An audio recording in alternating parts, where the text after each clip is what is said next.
اور وہ بات یہ ہے کہ یہ جو آج کل حکومت کو جلدی ہو رہی ہے نا، یہ جو ہمارے وفاق کا مسئلہ بیان کیا تھا ابھی راضی صاحب نے بھی اور بڑی تفصیل سے غازی صاحب نے بھی، میں چونکہ وفاق المدارس العربیہ پاکستان کا صدر ہوں اور اس صدارت کے حوالے سے میں تقریباً یوں سمجھیے کہ 30 سال سے اس مسئلے سے میں مبتلا ہوں۔ ان حضرات کو تو ابھی اس مسئلے سے رابطہ اور ابھی اس مسئلے سے تعلق پیدا ہوا ہے، میرا تعلق 30 سال سے۔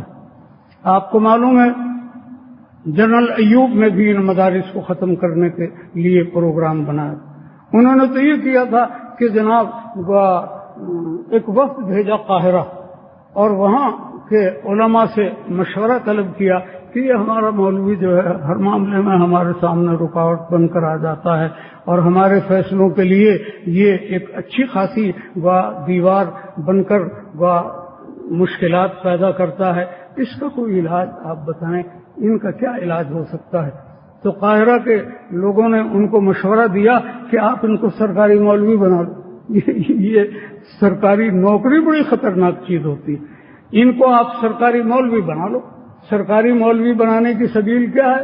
وہ یہ کہ ان مدارس کو آپ سرکاری تحویل میں لے لو۔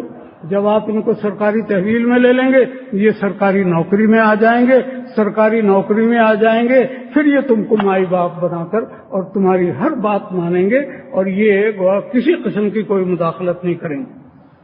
چنانچہ انہوں نے اپنے ارادے کی تکمیل کے لیے کچھ اقدامات تجویز کیے۔ اسی وقت وفاق المدارس العربیہ پاکستان وجود میں آیا، اسی وقت آیا، اور اس کے بعد بات میں مختصر کرتا ہوں۔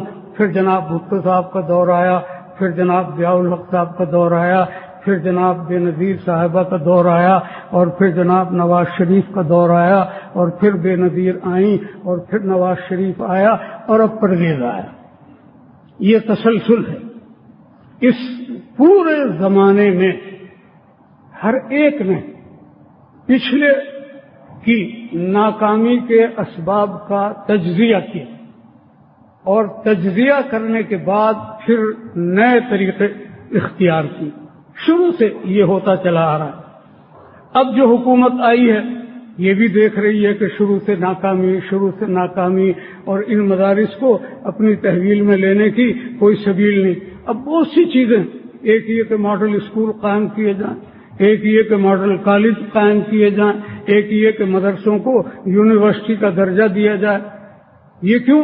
یہ اس لیے کہ وفاق ایک ادارہ ہے اور پاکستان کے تمام مدارس وہ وفاقوں کے ماتحت ہیں۔ ہمارے مدارس کی تعداد 3/4 ہے اور باقی مدارس جو ہیں وہ کچھ بریلوی حضرات کی تنظیم میں ہیں، کچھ مودودی حضرات کی تنظیم میں ہیں، کچھ غیر مقلدین کی تنظیم میں ہیں، کچھ شیعہ کی تنظیم میں ہیں، 4 تنظیمیں اور ہیں، ان کے تحت وہ 1/4 آتے ہیں اور 3/4 یہ وفاق کے ناطے ہیں۔ اب وہ وفاق سارے مل گئے اور انہوں نے متحدہ ایک موقف اختیار کیا ہوا ہے۔ اس متحدہ موقف کا نتیجہ یہ ہے کہ حکومت کی کوئی سازش کامیاب نہیں ہوتی، لہذا انہوں نے کہا ماڈل اسکول قائم کرو، لہذا انہوں نے کہا کہ ماڈل کالج قائم کرو، لہذا انہوں نے کہا کہ جناب مدرسوں کو یونیورسٹی کا درجہ دو۔ اس کا نتیجہ کیا ہوگا کہ وفاق بے اثر ہو جائیں گے، لوگ ماڈل اسکول کے ساتھ الحاق کریں گے، لوگ ماڈل کالج کے ساتھ الحاق کریں گے اور لوگ یونیورسٹی بن کر وہ جناب والا اپنا ایک مستقل اور منفرد وجود قائم کر لیں گے اور حکومت کے لیے ان پر ہاتھ ڈالنا بہت آسان ہو جائے۔ یہ ہے اس تجویز کا خلاصہ۔ تجویز دینے والوں کی جتنی بھی بہتر نیت ہو، میں ان کی نیت پر واللہ العظیم کوئی حملہ نہیں کر رہا ہوں، لیکن یہ کہ اس نیت کے اچھا ہونے کے باوجود اس عمل کے نتائج یہ ہوں۔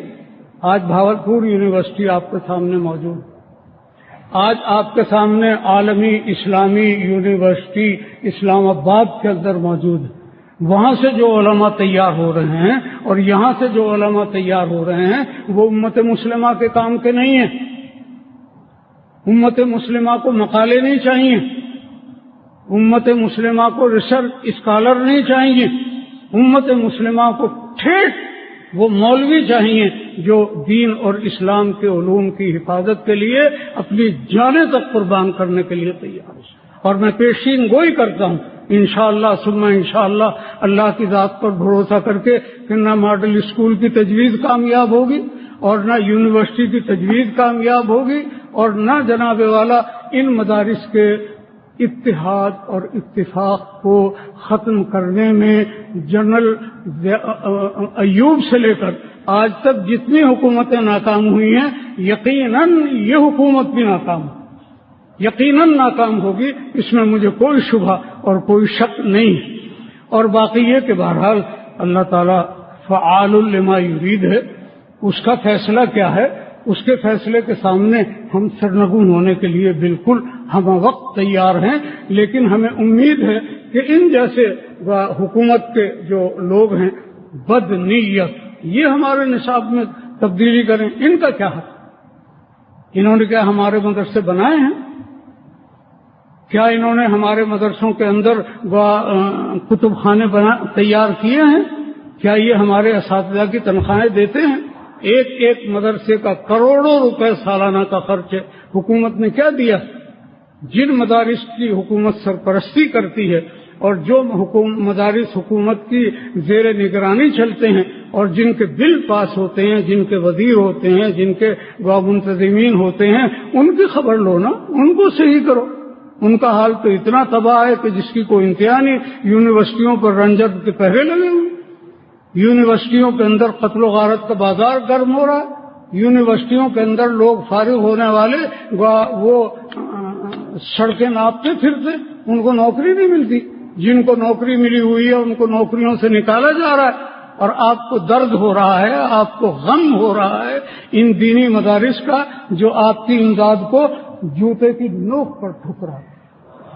وہ بالکل نہیں چاہتے، آپ کی کوئی امداد نہیں چاہتے، نہ آپ کی زکوٰۃ چاہتے ہیں، نہ آپ کی کوئی امداد چاہتے ہیں، نہ آپ کا کوئی کمپیوٹر چاہتے ہیں، نہ آپ کے اساتذہ چاہتے ہیں. وہ آپ کو مبارک ہوں، آپ اپنے اسکولوں اور کالجوں کے اندر ان کو استعمال کریں. میں اتنی صراحت اور صفائی کے ساتھ آپ کے سامنے اس لیے گفتگو کر رہا ہوں کہ یہ جامعہ فاروقیہ کا اجلاس ہے اور میں جامعہ فاروقیہ کا محتمم. میرے اجلاس میں جب اس طرح کے خیالات آئیں اور میں اس پر خاموش رہوں تو میں اپنے آپ کو اخلاقی طور پر مجرم تصور کرتا ہوں. اس لیے میں نے یہ وضاحت آپ کے سامنے کی. اور پھر میں نے آپ سے عرض کیا کہ میں وفاق المدارس کا بھی صدر ہوں اور اس کے حوالے سے بھی ان مدارس کی ذمہ داریاں میرے اوپر عائد ہوتی ہیں. تو اس واسطے میں نے اپنے اس نقطۂ نظر کو آپ کے سامنے پیش کیا. اللہ تبارک و تعالی اس کو قبول فرمائے. ایک بات غازی صاحب نے یہ کہہ دی، اس پر مجھے بڑا تعجب ہے کہ یہ جو اسلامی حدود ہیں